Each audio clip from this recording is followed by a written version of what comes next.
is brought to you by Head Start Basketball. We wanted to get a certain number of passes this year, 230 passes. You can see the discrepancy of the score when we didn't get our passes and how our offense flowed when we did and when we didn't get our passes. Jalen Archer just completed his first year as the coordinator of video and camp operations for the Southern Miss men's basketball program. Archer spent the previous 6 seasons at Lancaster Bible College as an assistant coach. While at Lancaster, Archer helped the school to an NEAC Regular Season Championship, an NEAC Conference Tournament Championship, 2 United East Conference Regular Season Championships, 1 United East Conference Tournament Championship, and 2 NCAA Tournament appearances.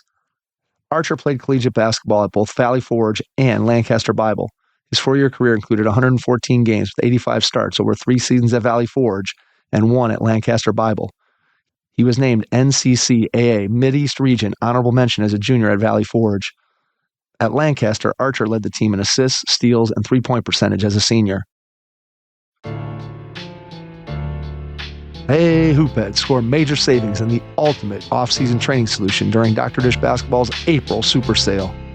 Get $3,500 off Dr. Dish CT Plus and unlock endless stats, drills, and training capabilities. Shop before April 30th of 2025 or while supplies last. Learn more at drdishbasketball.com and follow their incredible content at Dr. Dish B-Ball on Twitter, Instagram, Facebook, and YouTube. Mention the Hoopheads podcast and save an extra $300 on the Dr. Dish Rebel, All-Star, and CT models. Those are some great deals, Hoopheads. Get your Dr. Dish shooting machine today.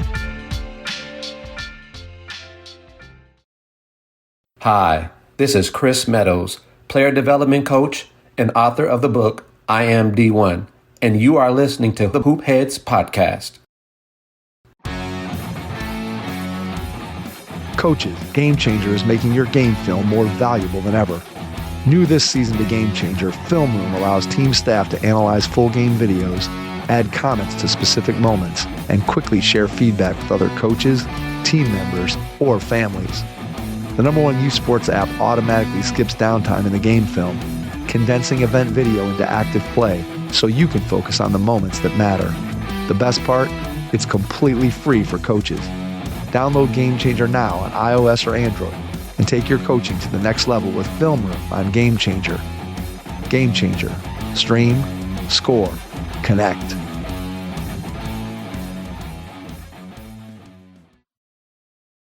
Make sure you have pen and paper handy as you listen to this episode with Jalen Archer, coordinator of video and camp operations for the University of Southern Mississippi. Hello and welcome to the Hoopheads podcast. It's Mike Klinzing here with my co-host Jason Salkel tonight, and we are pleased to welcome in from the University of Southern Miss, Jalen Archer. Jalen, welcome to the Hoopheads pod. Yeah, thank you guys for having me. Appreciate it, man, for sure. Absolutely. Thrilled to have you on, Jalen. Looking forward to diving into all the things that you've been able to do in your career. Let's start by going back in time to when you were a kid. Tell me about some of your first experiences with the game of basketball. What made you fall in love with it? What do you remember, man? Well, man, basketball really saved my life, man. I grew up in Baltimore, just me and my mom. My dad, he lives around, but it was me and my mom growing up, and just was an outlet for me. Play football and basketball, but basketball really grasped my heart.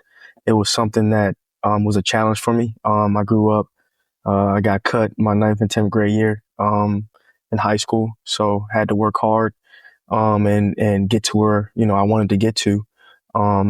But it really saved my life ultimately, man. It took me away from things that weren't things that I wasn't trying to be involved in. And it just helped me and guide my life. It gave me a lot of life lessons. It brought me closer to the Lord, which is the most important thing to me. So it really just helped me and guided me in that way. What did the day-to-day basketball scene look like for you in Baltimore as you're growing up? Are you playing a lot of pickup ball? Are you working on your game alone, by yourself? What did that look like? So growing up, man, I was talented, man. I was talented. I wasn't good. One of the coaches here at Southern Miss, Nick Williams, man, he tells me it's a difference between being talented and good. I was talented. I was able to go outside. I went outside a lot and played in my backyard, shot on my own. I did a lot of simulations. So I was the only child, it's me by myself, man. So I'm trying to simulate different things, different scenarios, playing different games with myself, and that kind of helped me a little bit, but I really didn't work on my game, man. I played pickup with my friends outside, and played in some rec leagues. But outside of that, man, I was just hooping. And that kind of helped my game, helped me see the game a lot better. I think growing up, had a natural eye for reads and passes, which is cool. But everything else I had to really work for. Didn't really start working on my game until I was probably in the 9th, 10th grade, working on my, being in shape. And in 10th and 11th, 12th grade is really when I started working on my game really serious. So in that process, I would get up around 6 o'clock in the morning. I'd run to the gym, get a little lift in. Didn't really love lifting. And then I would typically watch some Kyrie Irving workout videos and do a lot of do ball handling drills with the plastic bag over it, get a lot of shots up, come back home, eat, play the game a little bit, play 2K. And then one of my boys would come pick me up. I didn't have a car at the time. Come pick me up. We'll go work out again, come home, go get something to eat, and then go hoop. So I did that 2 summers in a row, going into my freshman year of college, and then going into my sophomore year of college. I did that for the most part. When you got cut, how did you stay mentally strong and stay dedicated to the game? I would call myself a delusional. I'm pretty delusional. So I'm a 5'7" guard, you know what I'm saying? And really, if you looked at my body type and stuff like that, I probably should have played football. But I'm a delusional person. So I have uncanny confidence about myself that I believe I can do anything. So when I got cut, it was very humbling. I would say I wasn't a humble kid when it came to that. I was arrogant. My uncle told me one time on the way home I was arrogant, and I just didn't know how to take it. But what that did for me, man, it opened my eyes to things. It humbled me, and I had to get back to work. So my uncle Dorian would take me over to my rec center, and I thought I was doing basketball drills. He would have me run for hours on a track, round the track, forward and then backwards, and then with the basketball. So I had to get in shape, man. I wasn't in shape. I wasn't a good basketball player, man. I just was talented, had a lot of talent. And for me, man, it was just a delusion that I could do anything. I can do anything. I felt like, yeah, I can do it. So I'm going to keep trying to push through and figure out a way. I believe I'm better than guys. I feel like I can, overcome things. So I just had to keep pushing for me. Were you at all thinking like a coach when you're at this stage of your life, or was coaching just completely off the radar? You were completely focused on being a player? I'm going to tell you the truth, man. I've been doing what I'm doing now since I was like 11, 12 years old. My cousin's stepdad used to call me, he used to say I was a GM. He's like, man, when you get that Serbian kid or whatever, just make sure you call me. So I would set up my own AAU teams. I had a coach that I had, and I was just trying to set up AAU teams, try to get guys together and just hoop and try to find tournaments and stuff like that. I've been doing that since I was a kid, man. Going on Nike ID, creating jerseys and all type of stuff, man. So the coaching thing, maybe not, but developing a team and leading and different things like that. Yeah, I feel like I've always had that passion, but it was just I was able to play. I was able to play, and then being a point guard. I think the best part about my game when I was young and even growing up is my eye. I could see things happen before they did, and that helped me a lot in coaching. I think I have a pretty decent eye for the game. And that came from seeing a lot of guys growing up. I don't know. I played against Phil Booth when I was in 4th grade. You know what I'm saying? My best friend plays in the NBA right now. So I've been around a lot of high level guys for a long time. And just seeing that and kind of taking it in, not knowing what I know now, but taking it all in and just seeing it and being able to now dissect the game and being able to read the game and articulate the game to others. It's just something that I've developed in my time.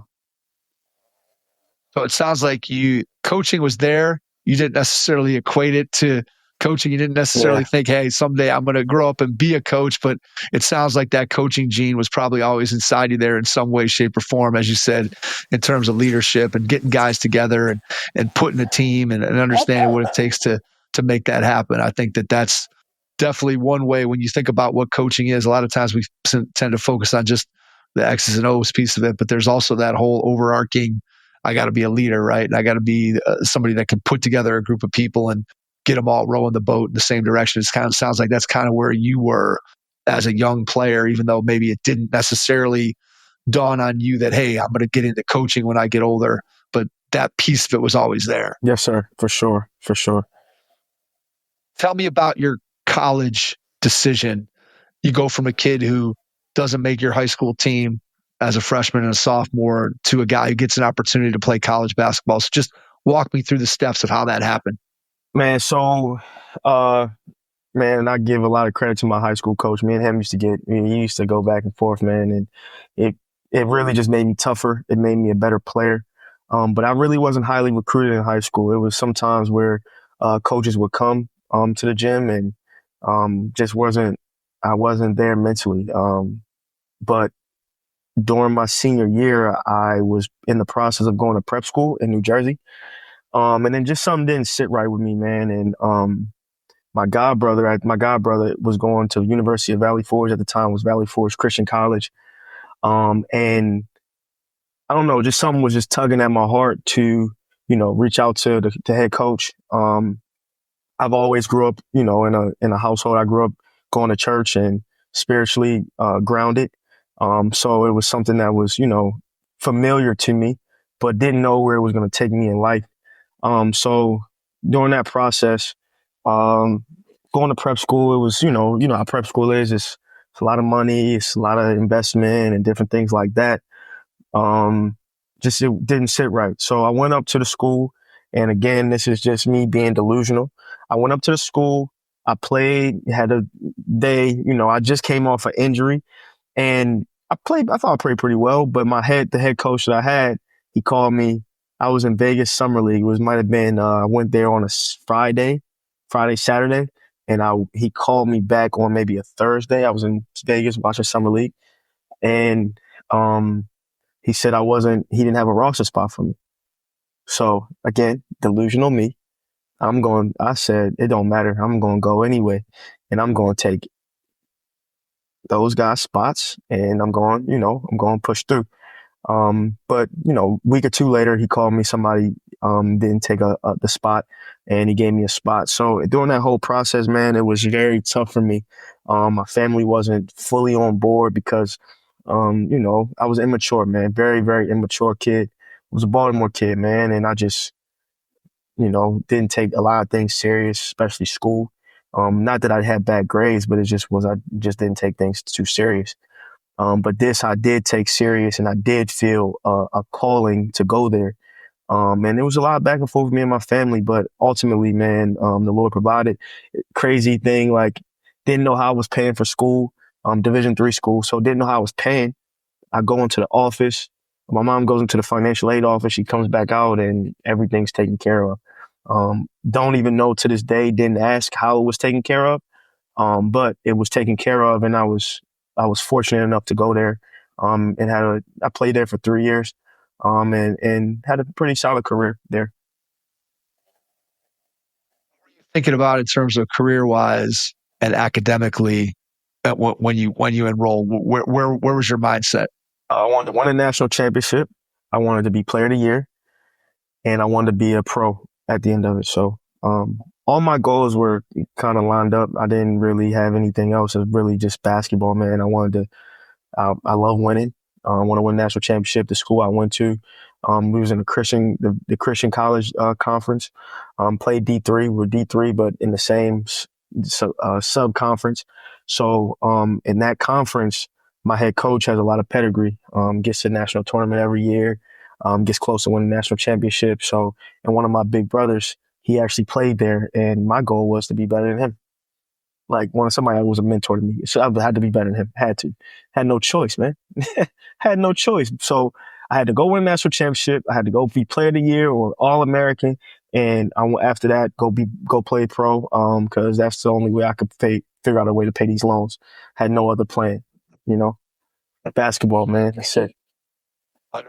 Understood. I can completely and utterly relate to that story, Jalen, because when I went to school making decisions, I think about my own kids now and the decisions that they made in terms of choosing a school. And we're talking about campus and academics and programs and these things and buildings on the campus and all this stuff. And when I made my decision, it was strictly who's giving me a Division I scholarship, Right. and I ended up going to the one place that offered me that opportunity. It had nothing to do with anything else to do with the school or whatever. It was just all my decision making at that time was about me being a player. Yeah. And it sounds like that's where you were in that same boat. So how do you end up in your last year at Lancaster Bible, which obviously becomes a huge part of your story?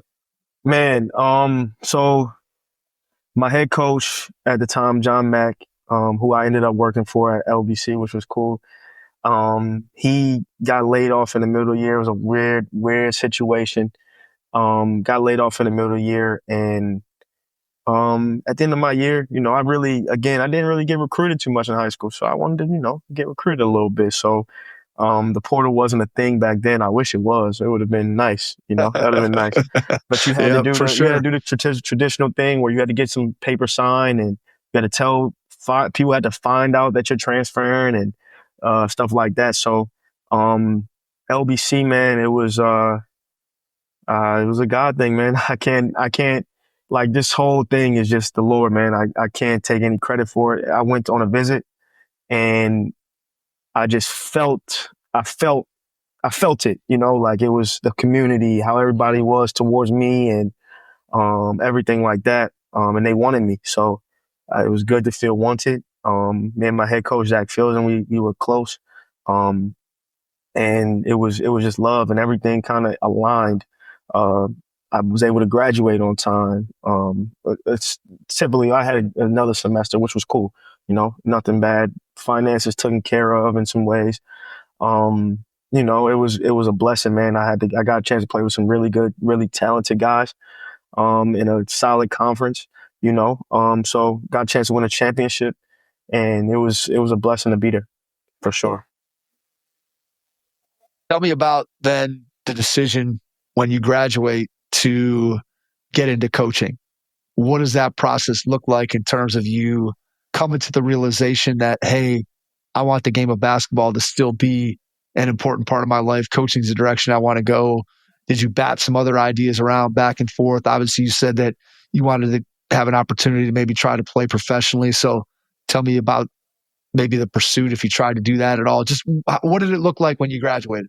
When I graduated, so my last year, I finished, say I finished in June.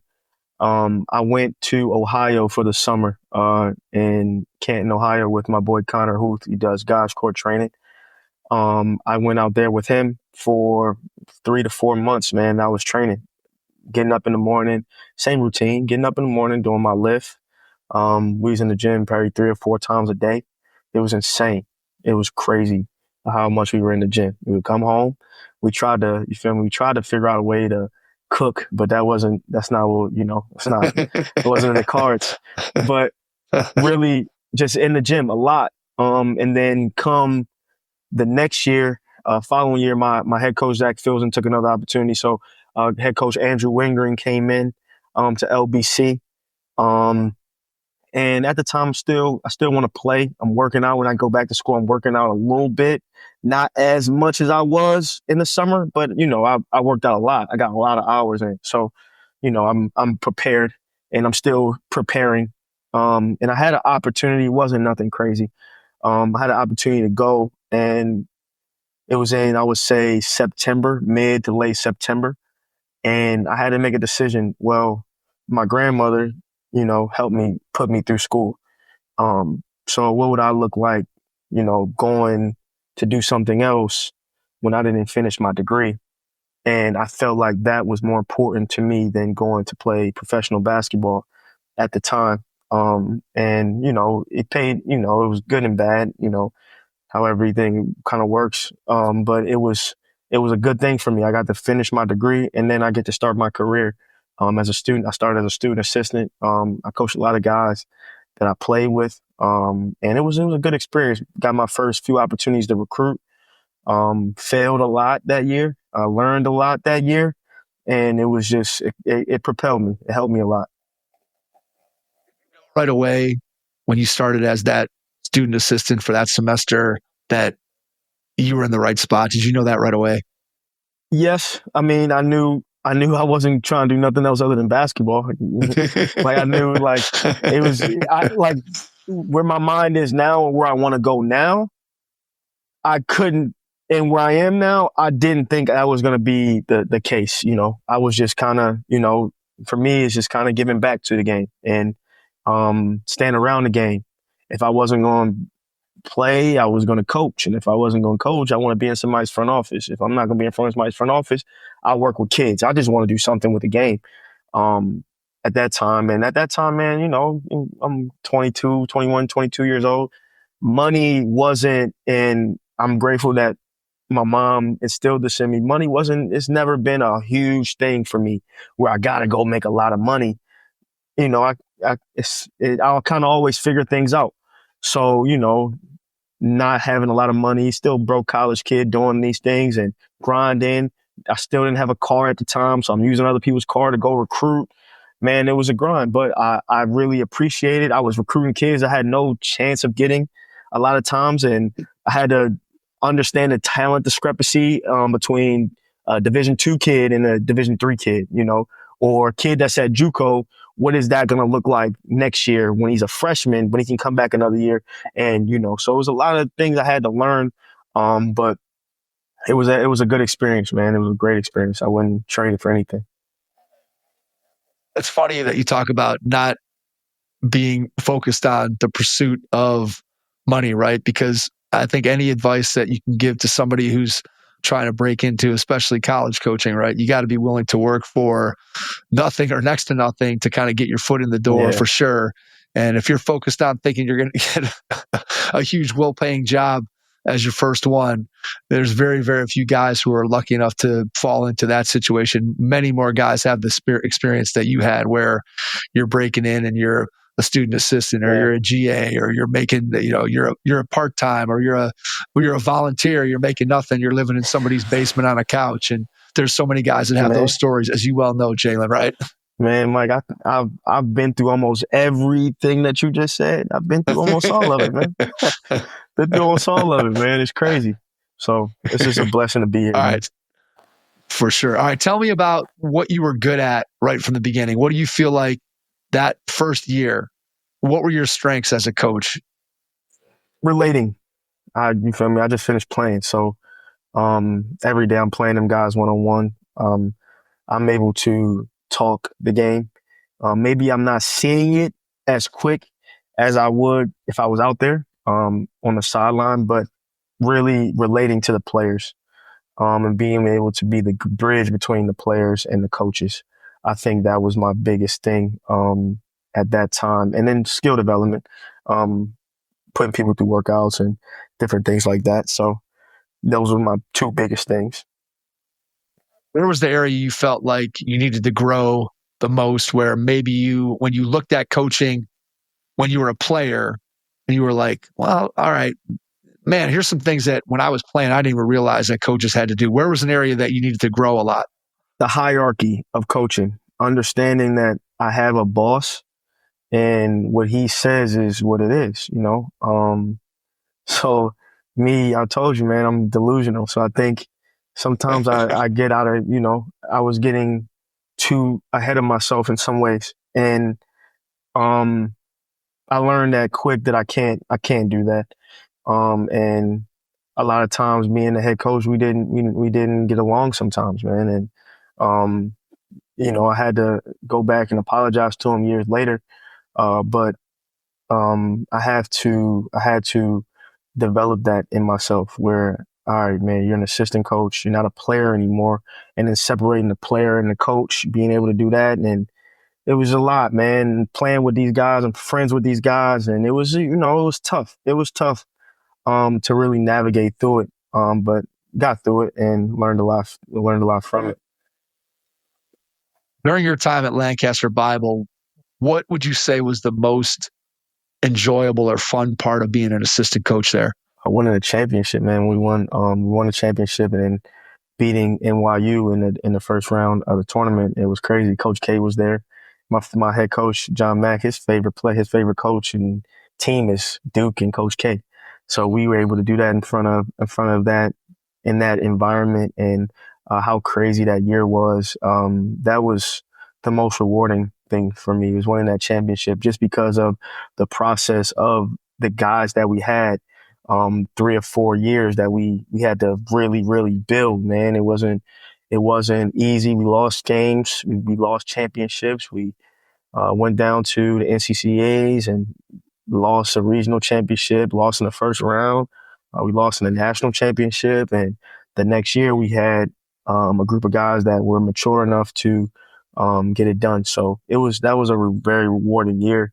Not just because we won a championship, but the progress that we made in our program, because after that year we had, it was a tough year. That my first year as a student assistant was very tough, just program wide, and it was just different. Everybody has their things, and when Coach Mack came in, we had to restructure everything. We had to rebuild a whole culture. So it took some time, and it was rewarding at the end of it. What do you think is the key to building a good culture on a team? Oh man, for me, I have pillars that I live by, and you have to have a team that works. You have to have a team that wants to build relationships. You have to think big. That's the delusion. You have to love. You have to learn. You have to seize every opportunity, and you have to remain humble in all these things. And with those, you have accountability. You have to hold guys accountable, and not just coaches, but players. I tell kids now, this is your career. This game is a business now.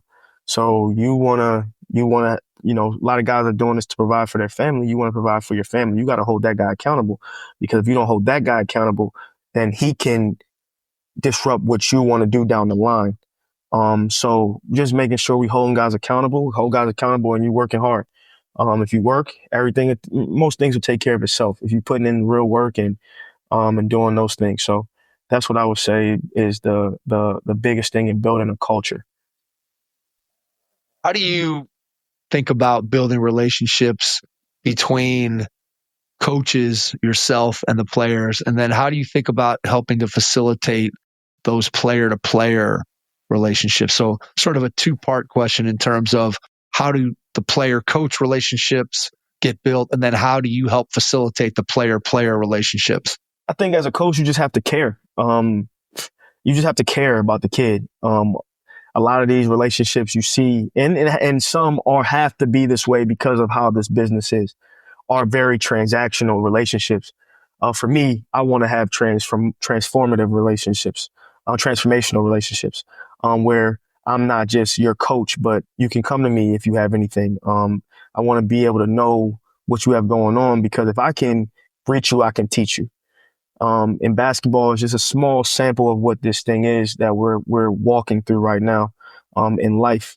So I think it's just really building relationships and caring about the kid, and understanding, finding it's emotional intelligence, knowing how to get to certain people, what to say to certain people. Some people I can really go at.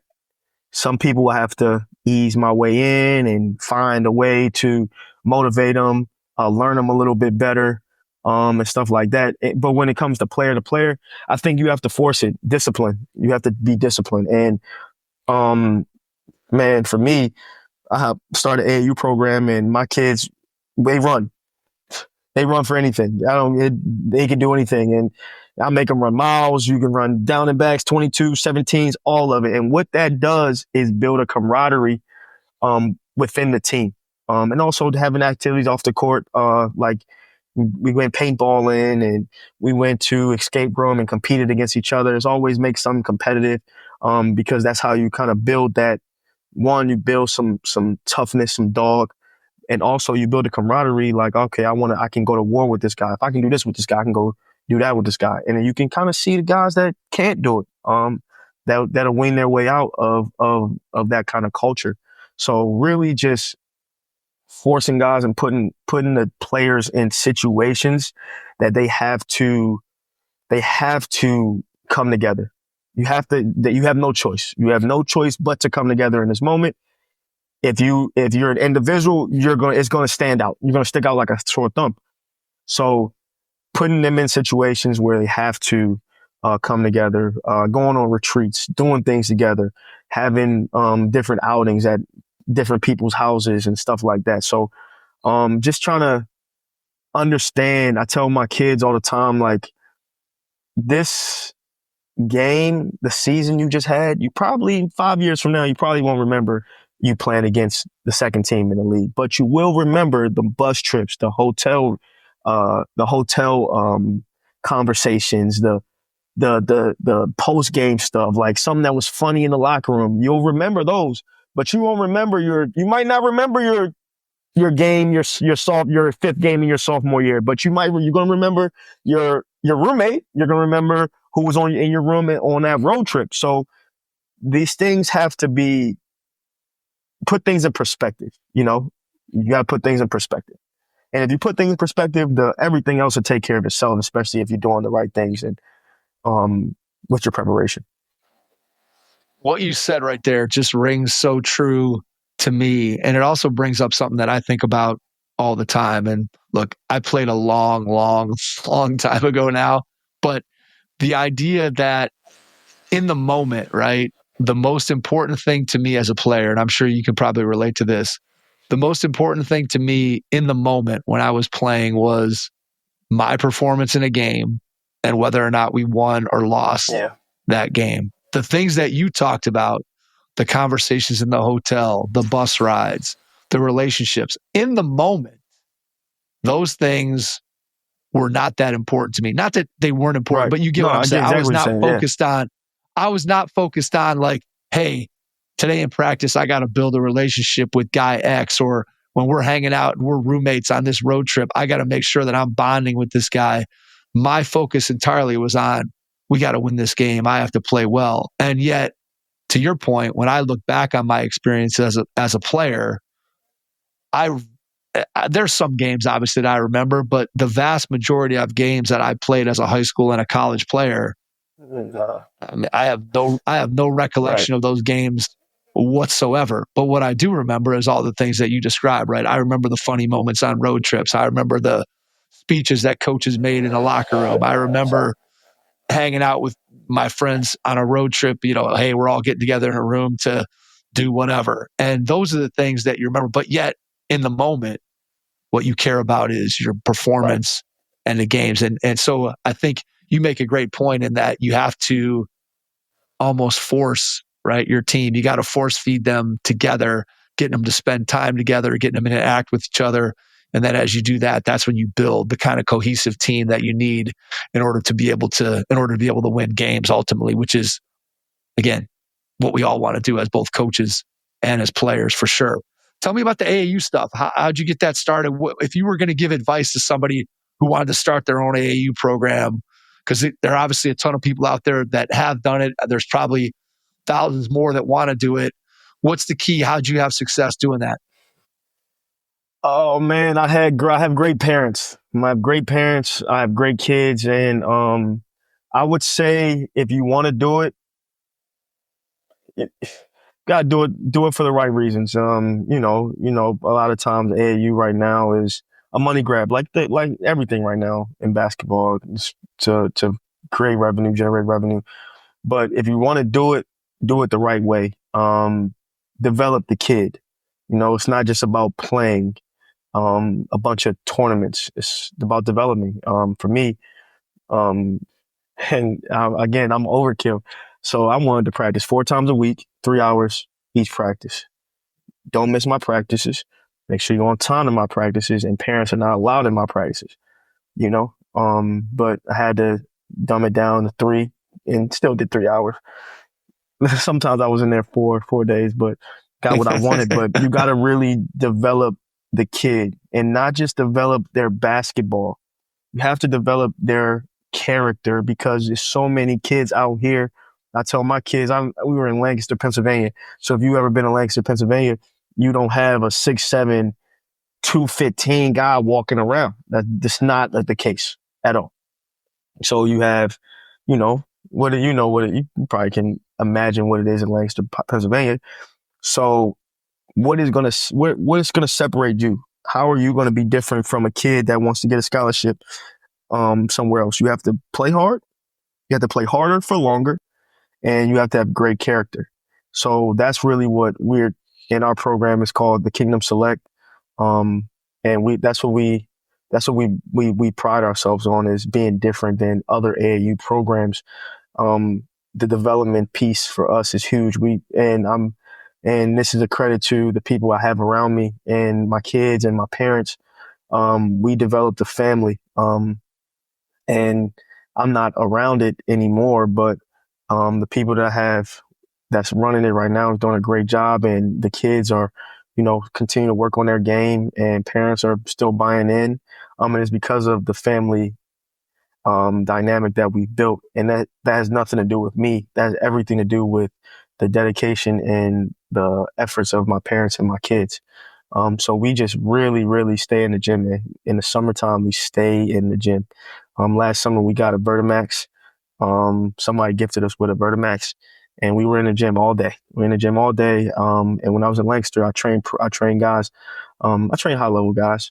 And they're able to see that, and some of them played with us. When I played, we had things on Sundays, and Sunday morning we'll get up and down, we'll have prayer, and we'll just hoop. And some of my guys come to that.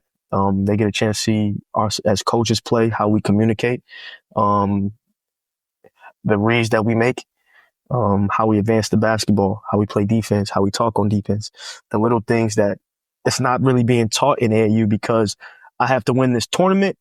I have to do this. I have to do all these things. I got to get the best players to win the tournament when those tournaments really don't matter. They don't matter. You're trying to develop a kid, a 13, 14, 15, 16, 17-year-old kid, maybe an 18-year-old kid. And how are you going to do that to put him in the best situation to be where he wants to be? And our philosophy is we want to develop professionals. And regardless if you want to play basketball or not, professional people, because being a professional basketball player and being a professional scientist or whatever it is, it's all the same. You still have to have a routine. You have to come to work every day. You have to be detailed. You have to be tight in everything that you do. So whatever our kids want to do, we're just trying to develop them to be professionals. And through, the spiritual aspect of it, obviously, that's how we do it. So if I had any advice to someone, do it for the right reasons. If you're not doing it for the right reasons, I probably wouldn't do that. I would probably just I would just train guys and then, throw a travel team together and just throw guys in tournaments if that's what you want. But if you really want to help the game of basketball and propel it forward, do it for the development, not just the other stuff. How do you educate the parents and families on that philosophy? Because one of the things that I've found in AAU basketball is that a lot of times, unfortunately, parents and families chase the wrong thing. Like you're talking about the tournaments don't matter. We're talking about development, and not just development as a basketball player, but development as a human being. And too often, in my experiences, I've seen people who have walked away from a program like the one that you're describing to a program where maybe they just sell, hey, we're this or we're that, or we've won X number of tournaments, or we have this and that. How do you educate the parents and the families of these kids to make them understand that what they're getting from you is about much more than getting a medal on a Sunday night after you play a tournament? Man, that's a tough question just because it's very hard to educate parents in that. I know in my program, the older my kids get, the more parents want to be involved with things because, you got some different anxieties. Everybody has their different anxieties. So where's my kid going to play? Is my kid, my kid's not playing? And why is my kid not doing this? Why is and I've had all of those situations. I coached a team. I coached Central PA Elite before, 16 to 17 under. And I had kids, leave the program. And we had the same philosophies, just different name, when we did that. And really, man, with parents, I stand clear, man. I stand clear. I let them be parents, man. I tell them, I sit them down and I lay everything out for you. I had a conversation with one of my kids the other day, ninth grader, laid everything out for him. This is how you do it. This is you want to go, told me you want to go play at Duke. So fine. Well, I'll tell you what you have to do to go play at Duke. You got to do this, and this. Laid it all out for you. And now it's up to you, the parent and the kid, to take what I said.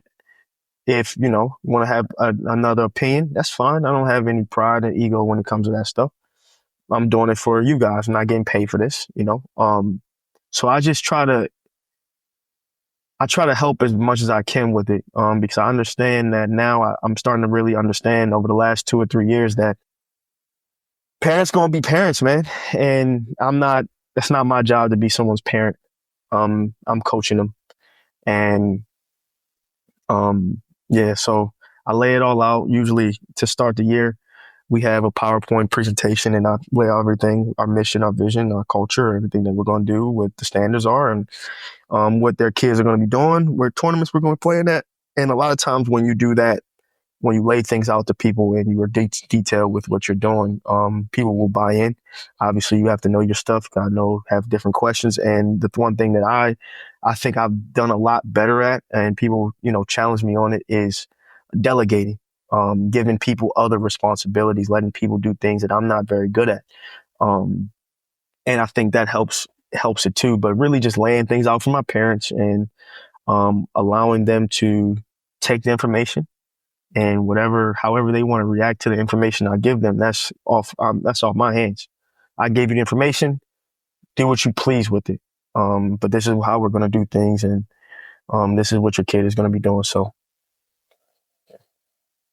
doing it that way, telling them the truth, and then the parent either wants that for their kid or they want something else, right? And so then what ends up happening, I'm guessing, is the people who stick around are the people who buy into the philosophy that you're laying out for them. And so then you end up with the right people in your program. And it's like people always say, right, our program, we do things a certain way, and the way we do it may not be for everybody. And you may be one of those people that it's just not. Yeah, no, I'm not for everybody, man. And I'm not right, at all. Exactly. Absolutely. Yeah. Absolutely. And I think that's one of the things, right, as a successful coach, that you're not always going to make everybody happy. If you're making everybody happy, then chances are nobody's happy because you're not really making any tough decisions, and you're not holding anybody accountable.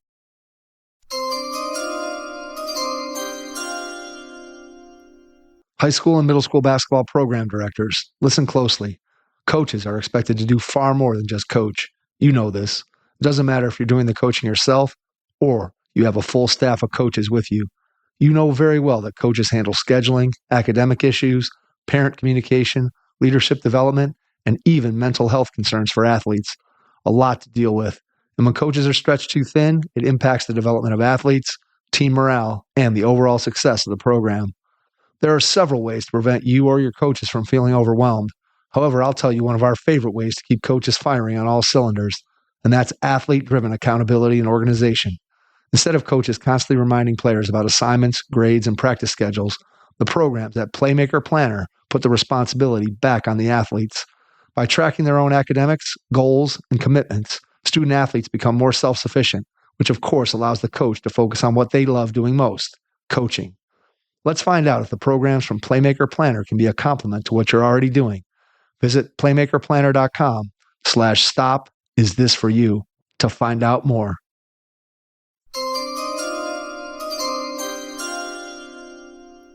Tell me about the opportunity at Southern Miss. First of all, how do you find the opportunity?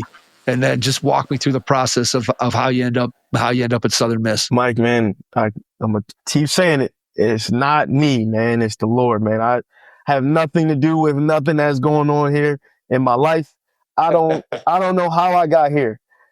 I don't, man. I'm walking it right now. But my freshman year when I was at Valley Forge, I had a coach, Zay Carson, who was blessed to be in a position where he's here at Southern Miss as an assistant coach, and he called me when when this position opened and asked me if I wanted it. And at the time, man, I was ready to, I wouldn't say throw in the towel with it, but I was getting there, man. I was getting to the point where I was like, man, I'm not going nowhere. I'm very stagnant. I've been at the same place for 5 years. And a lot of times that's how coaches, move up at places for a while. But how the tough seasons keep piling on and different struggles keep piling on and piling on. And you talked about it earlier, not having a lot of money and having to do different things. It was just piling on, man. And it was then when he called, I was with one of my boys that was at Waffle House. I remember the call like it was yesterday, man. At Waffle House, I just got there, pulled up. Coach Zay called me and told me about it, man. And I was sitting there with one of my former teammates, and we just, we celebrated it. And still, man, when you go through decisions like that, it's back and forth. Like, do I want to leave my kids? Do I want to leave this? Do I want to leave the comfort of where I'm at to go do this? And that's really how I got here, man, and to dying to my comfort, and, stepping out in faith and being here. But Coach Zay Carson, man, he gets all the credit. Shout out to him, man. Shout out to him. So when you get there, what are the day-to-day responsibilities from day one? When I first got here, you gotta just learn. For me, I'm helping with workouts. I came in the summer. I came up on my own. Me and Zay helped me out a lot, man. Came up on my own. He helped pay for my flight to come up there, and we start working guys out. I work guys out, and I'm just observing, doing whatever I can to help. Coach Ladner, whatever I can to help the guys, whatever I can to help Coach Nick, Zay, whatever I can do to help guys. And that's kind of how it started. And yeah, I mean, that's really what the summer was, just helping out with workouts, help them practice. And then at the end, cutting up film for guys and sending it to them, sending it to coaches. And then having guys come in the afternoon and working out. So it was a grind for sure. But it was something I really appreciated. And I really appreciate Coach Ladner for giving me the opportunity, man, because I could still be coaching Division III in Pennsylvania right now. So tell me the difference just from a standpoint of responsibility, Division III versus Division I. One of the things that I hear a lot from guys who start at the Division III level is because obviously the staff is a lot smaller. Most schools, you're lucky to have one full-time assistant. And so those assistants and that head coach have a lot more responsibilities, things that they have to take care of because there just isn't anybody else to take care of it. Then obviously you come to a Division I staff where you have a lot more people that are on staff. So the responsibilities are divvied up. Obviously the program, the budget is much bigger, but just walk me through some of the differences that you notice just in terms of staff, how the responsibilities are delegated, that type of thing.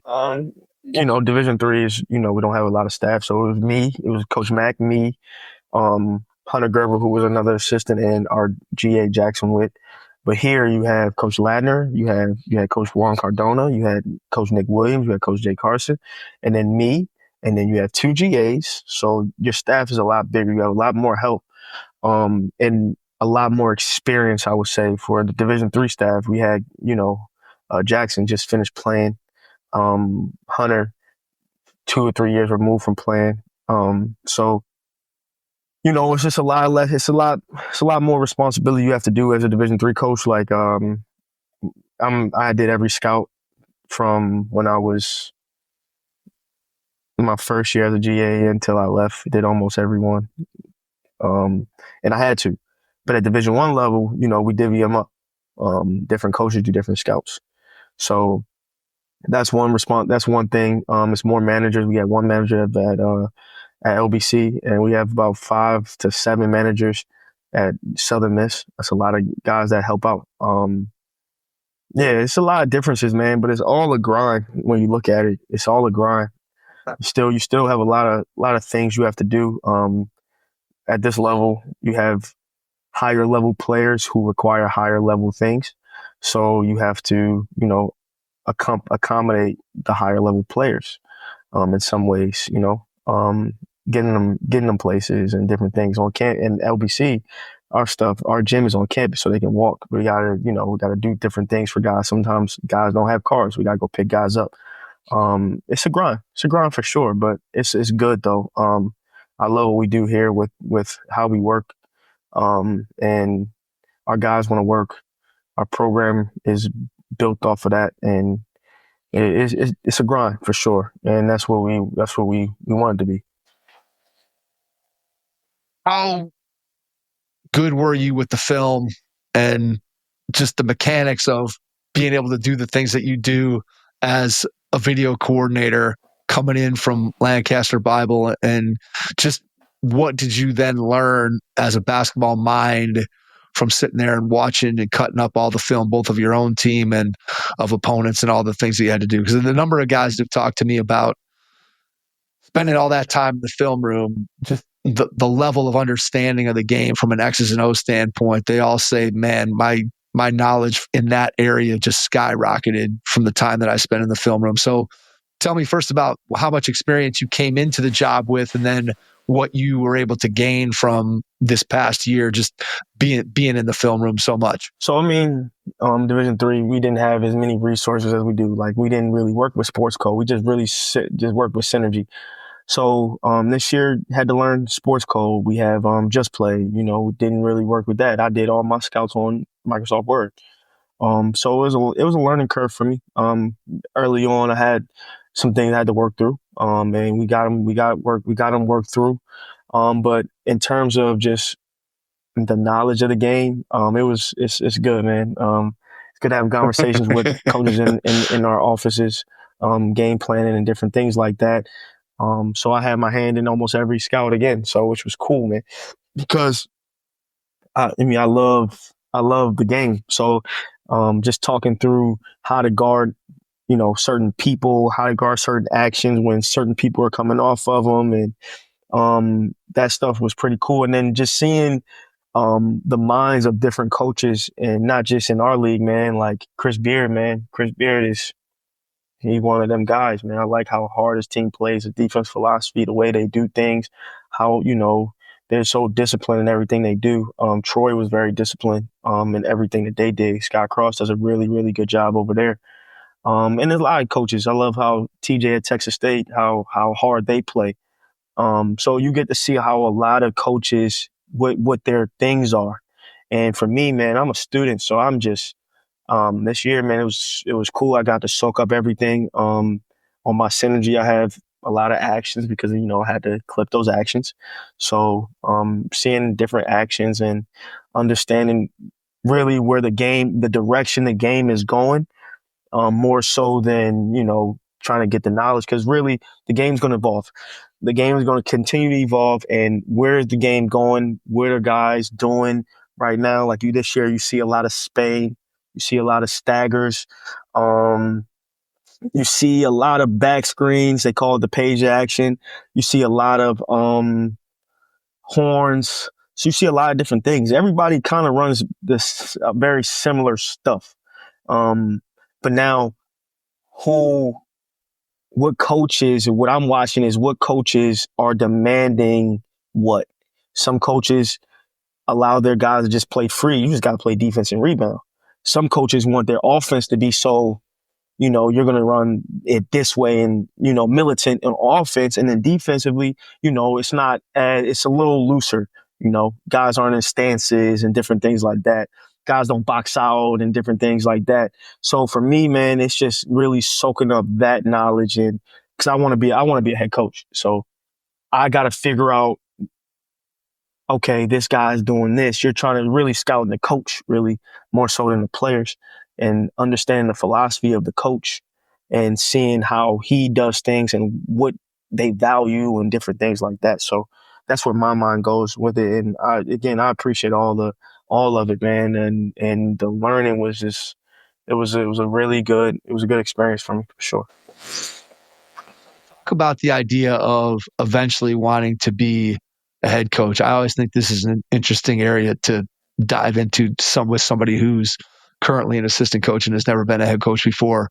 How do you collect things that you may want to incorporate into what eventually becomes your program? So whether you're clipping out specific X's and O stuff from the video that you're watching, whether you're keeping a notebook and writing down things that you like, things that you've seen, what's your process for sort of putting together that Jalen Archer portfolio so that when there is a day comes when you get an opportunity to interview for a head coaching job and you can talk about, hey, this is what I want my program to look like.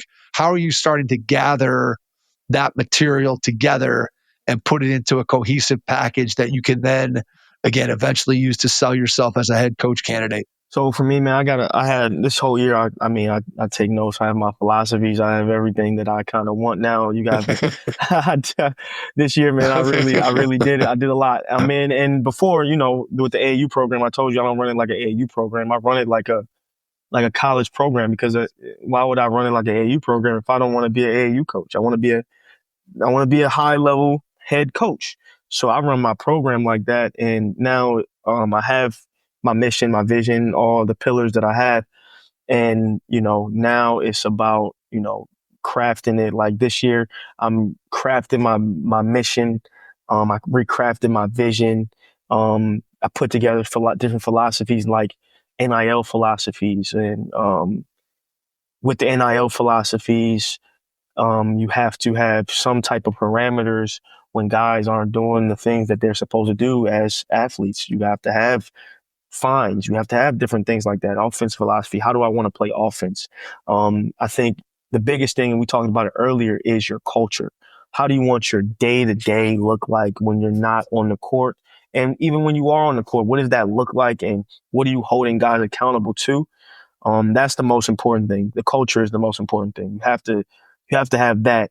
The X and O's, X and O's is pretty easy. You can go to YouTube and find that. Defense philosophy, you can go on YouTube and find that, and you can coach that. But it's really about what you want to teach. So for me, I come from a coach that, he likes to play 94 feet. He plays a fast-paced, up-tempo, defensive style game. Offensively, it's free-flowing.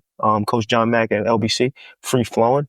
So a lot of my philosophies come from that. Now, for me, I like multiple defenses. I don't think you have to keep guys off balance. So this year we ran a 1-3-1 that I really liked. I liked it a lot. And studying stuff like that, a few years when my student assistant year, I was studying Ron Harper's 3-2 zone. So didn't really get too much into that, but Penn State Harrisburg, when I was in that conference, Coach Don Friday, he runs a 2-3 zone that I really like. So it's just different things. And then offensively, the game is transforming again. I don't know if people are seeing what's happening.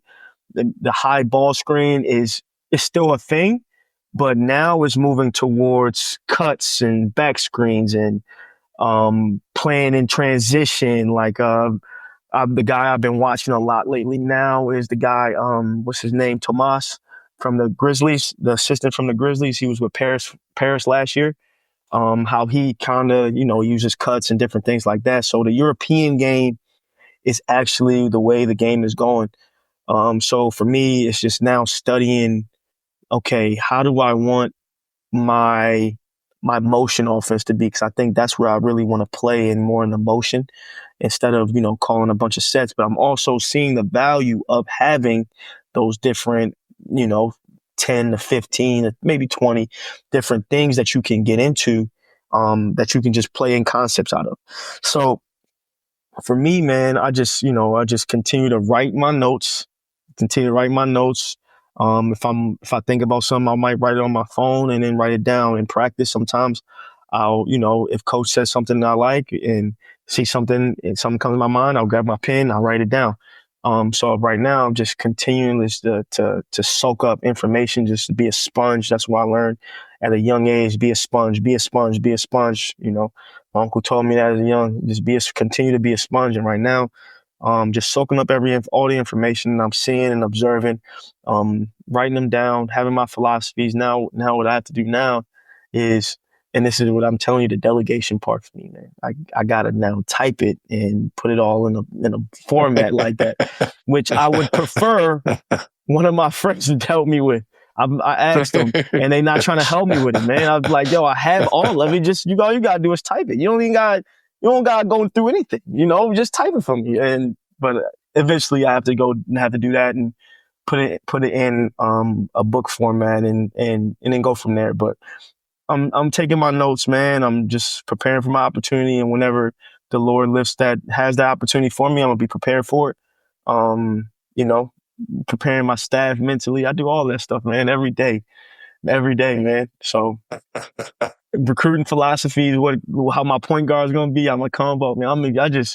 I love it, man. I love that part of it. And like I said earlier, just since I was a kid, man. So I'm living a dream right now. 5 years, man. AI, you're just gonna wave your phone over the top of that box, man. AI will write your whole report for you and get it all put together. You'll be ready to go. No, for sure. Tell me a little bit about about staff meetings at Southern Miss. What does it look like when you guys are sitting down together in the coach's office, whether it's going over practice, preparing for practice, watching film after a game, or preparing for an opponent?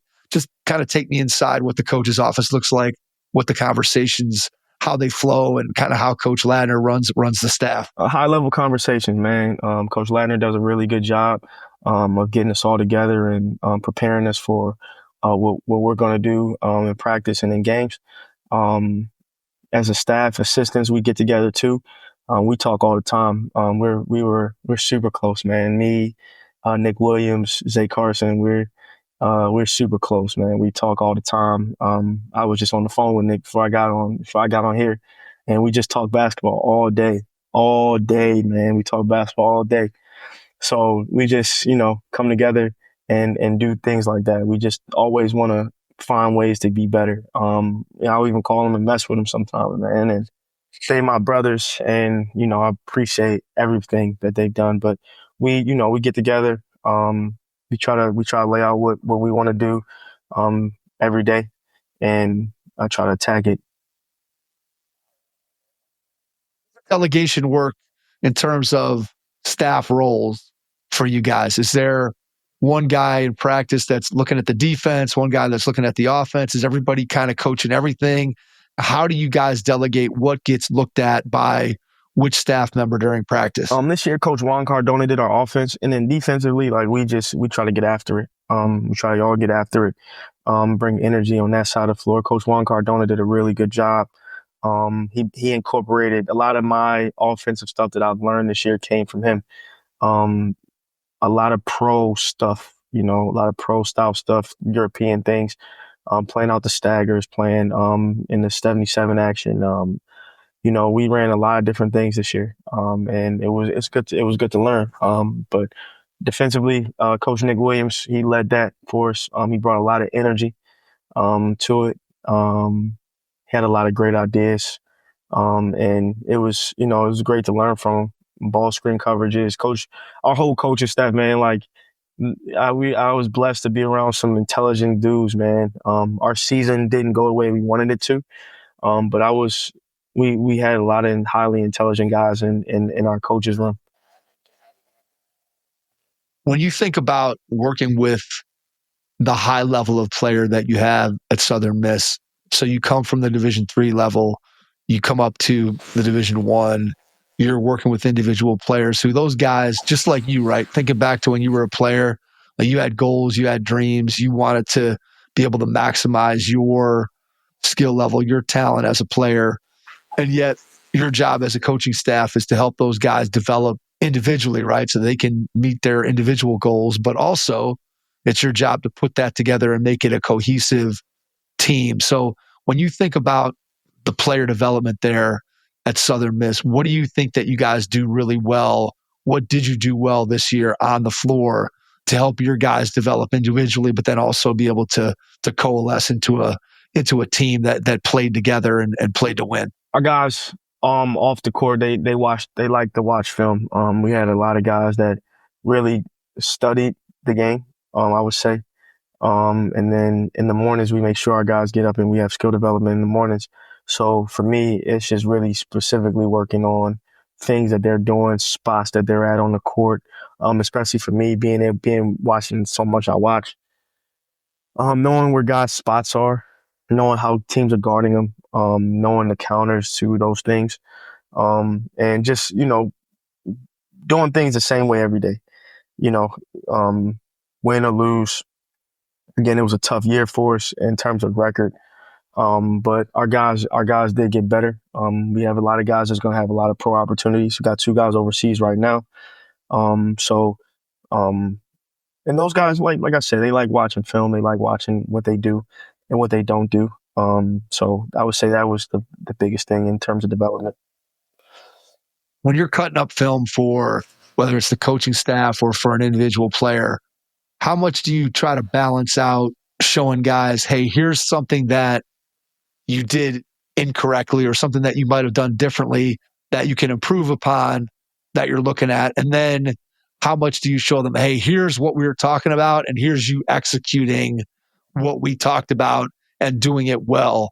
Do you try to strike a particular balance between positive film, negative film? Does it just not matter day to day? You just kind of pick out what you see and try to use it to help the player get better? I'm just curious. For me, man, I do have to do a better job of this. A lot of my stuff is what you're not doing. For sure. But like I said earlier, man, EQ, man, you got to know your personnel. KYP, know your personnel, right. And sometimes some guys you have to give that positive reinforcement to. But some guys, and you just let them have it. Some guys just gotta, gotta let them have it. One of my favorite kids, man, one of my favorite guys, and I talked to him. He went back home. John Wade the third, man. He was a guy that we went at it, and it's not in a bad way where I see something, and he's a highly intelligent guy, and he sees something, and we'll just agree to disagree sometimes. And sometimes I'll go to him and be like, I see what you're saying. And sometimes he'll come to me like, I see what you're saying. A lot of times he'll be like, no, I see what you're saying, though. I see what you're saying, though. But with him, you just gotta show him what he gotta do better. And a lot of times he watches the games 2 or 3 times anyway, so he already knows. Yeah, man. For me, I have to find that balance, and I'm learning, and I will find it. All right, give me something. I don't want you to give away all your trade secrets, but from an analytics standpoint, what's something that you and the staff like to look at that you feel is an important measure for how your team is performing in a given area, a given game, whatever? Just give me something that a metric that you guys like to look at that you think is important that leads to winning. What we looked at this year, where we hung our hat on this year, especially offensively, was passes. Coach Juan, he really wanted to track how many passes we had. We wanted to get a certain number of passes this year. A lot of times we got it sometimes, and other times we didn't. And you can see the discrepancy of the score when we didn't get our passes, and how our offense flowed when we did and when we didn't get our passes. But we like to, obviously, like everybody else, kills, how many stops, 3 stops in a row you can get. The charges, we try. I mean, obviously the game has changed at this level. So can't even track charges. Sure. But the biggest thing this year was passes, and how many passes we could get in a game. In the possession. What was the goal? What was the number in a game? Or 230 passes. All right. So what's that average out to per possession? It was 60 possessions. We did it for 60 possessions. I want to say it was about, he wanted at least, it's like, I want to say more than 5, about 10 to 12 maybe. If I remember correctly. Okay. So I'm guessing then that the points. Yeah, so then the points per possession, when you have that many passes in a possession, I'm guessing was significantly different than if you're throwing 1 or 2 passes on a possession. And we wanted to shoot threes. So yeah, absolutely, just like everybody else, right? Yeah. That's one thing that I don't think is going away. Whatever the game is evolving to, unless the line somehow changes, then I think that the threes are here to stay in whatever form. You got to get to the midi though, Mike. You got to be able to get to the mid range. The mid range opens up everything. See, here's the thing, Jalen. I still can't I still cannot watch games and watch a 3-on-1 break or a 4-on-2 break and see dudes just widen out into the corners every single time. Like, okay, I get it sometimes. If you're a really good shooter, I get that 3 is worth more than 2. But there's so many times that I see teams that if guys would just cut in on the 45, that they'd get layups. Or a little bank. And instead they don't run as hard because they only have to get to the 3-point line. Whereas if they would just sprint and get to the basket, I still watch that. And sometimes I just can't believe that what I'm watching is the same game that I played. That's one of those instances I'm just like, I just don't understand how a layup on a fast break that's almost uncontested, how that isn't worth more than a 3. I just don't, I don't know. It doesn't make any sense to me. It's not the same game, man. It's not the same game. People don't get to the elbows anymore. They can't shoot bank shots anymore. It's a lot of different things, man.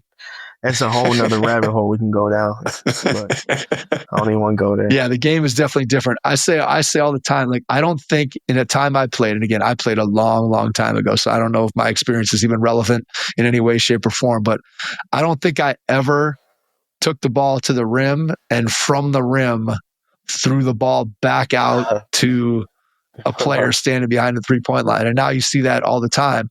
And it's just, the game has changed and evolved. It's so different from what it used to be. And it's going to continue. That's the cool thing about basketball, though. I mean, I think you're seeing it, right? When you're watching film and you're looking at it and you're seeing so many different coaches and you're seeing what they're doing offensively, you're seeing what they're doing defensively.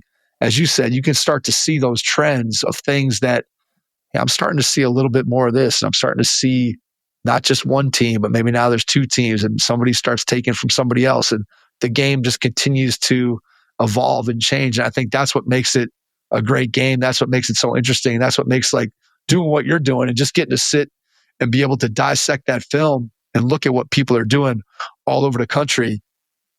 That's what makes the game of basketball so great, man. Yeah, for sure. For sure. All right. So tell me about where you're at for this coming off season, what that looks like for you guys in terms of preparing your current roster, dealing with the transfer portal, trying to manage your roster. What do those conversations look like for you guys right now at this point in the season when you guys have just kind of finished up and you're trying to figure out what's our roster going to look like for next year? Obviously, the portal just opened up. So how are you guys trying to think about managing your roster? We got to get players, man.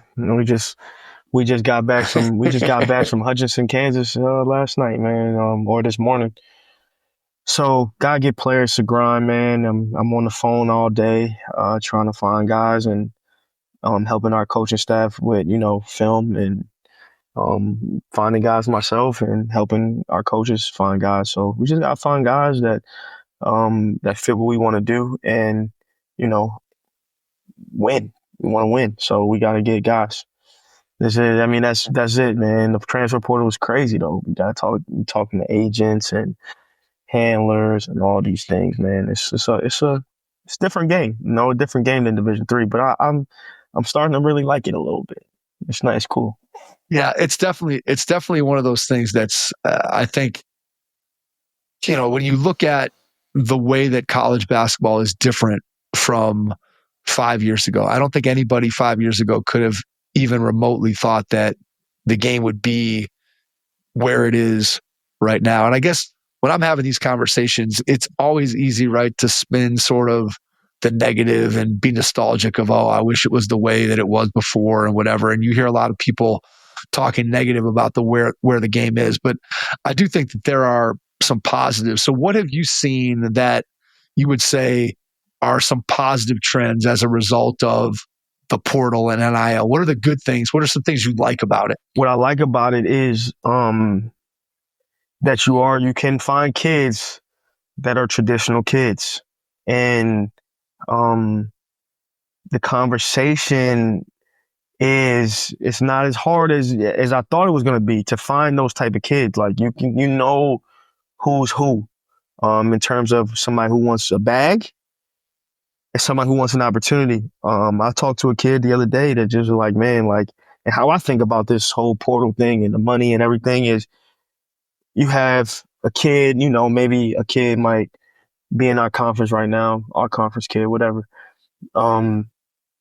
gets offered, say, 300,000 to come play. 300,000 to a school, a high major school, is very, very low on your totem pole, really, when it comes down to it. So you're going to be a role player. You're going to get a lot of money to be a role player, or a guy that can fill, gaps, spot minute guy maybe.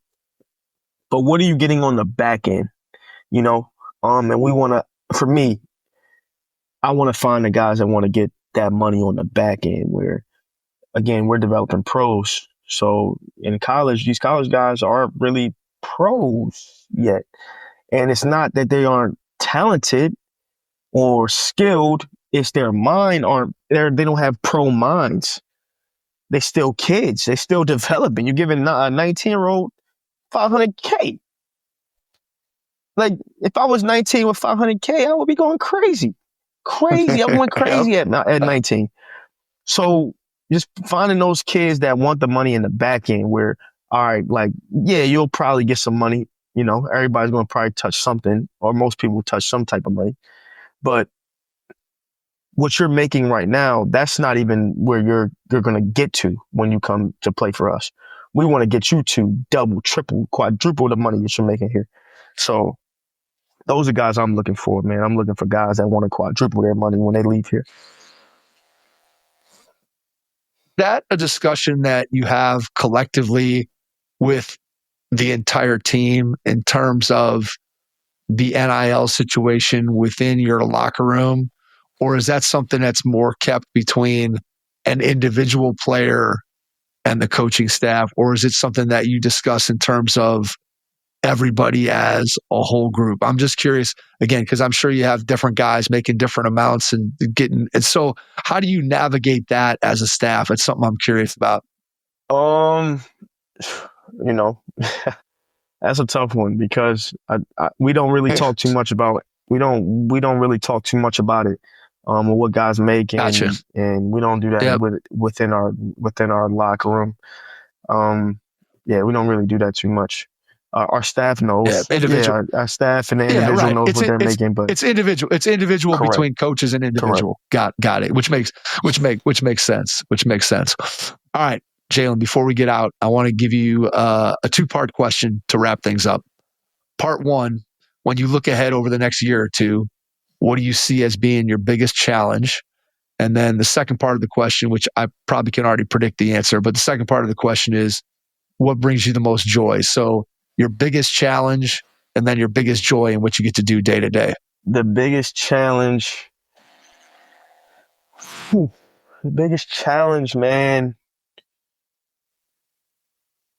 is navigating through everything that this game is becoming. For me, I'm a purist. I'm a purist for the game, and I love the game. The way I know the game, and now just navigating through all of the different things, still learning different things, and at this level, which isn't difficult. It's just something that I got to work through. That's what I would say is the biggest, hurdle, struggle, that I'm just navigating through the nuances of the game and really learning it and adjusting and really adapting to it. I think I'm adapting and adjusting to it, but now it's accepting it, accepting it for what it is. The biggest joy I have doing what I do is helping others. I would say helping others and bringing the best out of people, whether it's however they need that. But it's really just trying to bring the best out of people. That's really what brings me the most joy. Seeing, like, for example, I was on the phone with my cousins today, and they're 2 guys that I helped mentor in the last 2 summers, and they've grown up so much, man. They've developed so much as men. Their demeanors and the way I go at them, I'm not, a lot of people can't handle me. Like, I'm not for everybody. I go at you, and I tell you the truth. And whether I tell them my way. I don't really sugarcoat things. And now they're giving it back, and I love that, because that's growth. And I remember when they did things that that they wouldn't be super proud of right now, but I'm very proud of like their growth and seeing guys like that grow day in and day out, and just seeing them become men and professionals. And a lot of it, some guys growing closer to the Lord. This year I did Bible studies with a few guys, and seeing guys grow closer to the Lord. And that's what really brings me the most joy, is seeing guys grow and go closer to God as well. Yeah, right. I mean, impact, having an impact on the people that you're able to influence, and to be able to use the game of basketball in some small way to be able to do that, I think is a powerful thing, right? The game that you grew up back as a kid in Baltimore, loving the game, and now you get to use that game to be able to have an impact on the people around you. It's a powerful way to live your life, and not everybody gets to be able to use something they love to be able to have the impact on other people. And I think when we do get to do that in some small way, whether it's you through your coaching and the mentorship and AAU and all that stuff, or it's Jason and I through this silly podcast, getting a chance to use the game of basketball to be able to have an impact, I think is a powerful thing. Before we get out, I want to give you a chance to share how people can get in touch with you, find out more about you, find out more about the program at Southern Miss. So whether you want to share email, social media, website, whatever you feel comfortable with. And then after you do that, I'll jump back in and wrap things up. You can follow me on Twitter and Instagram at Coach J Archer. And if anybody wants to reach out to me, they can DM me. Usually I'm good with getting back to you. Text. Sometimes I'm a little late, but I will usually get back to you.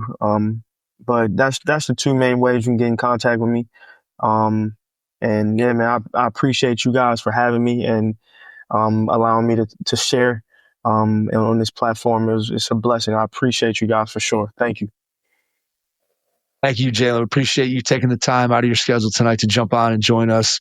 And to everyone out there, thanks for listening, and we will catch you on our next episode. Thanks. Your first impression is everything when applying for a new coaching job. A professional coaching portfolio is the tool that highlights your coaching achievements and philosophies, and most of all, helps separate you and your abilities from the other applicants. The Coaching Portfolio Guide is an instructional, membership-based website that helps you develop a personalized portfolio. Each section of the Portfolio Guide provides detailed instructions on how to organize your portfolio in a professional manner. The guide also provides sample documents for each section of your portfolio that you can copy, modify, and add to your personal portfolio. As a Hoopheads Pod listener, you can get your Coaching Portfolio Guide for just $25. Visit coachingportfolioguide.com/hoopheads to learn more. Thanks for listening to the Hoopheads podcast, presented by Head Start Basketball.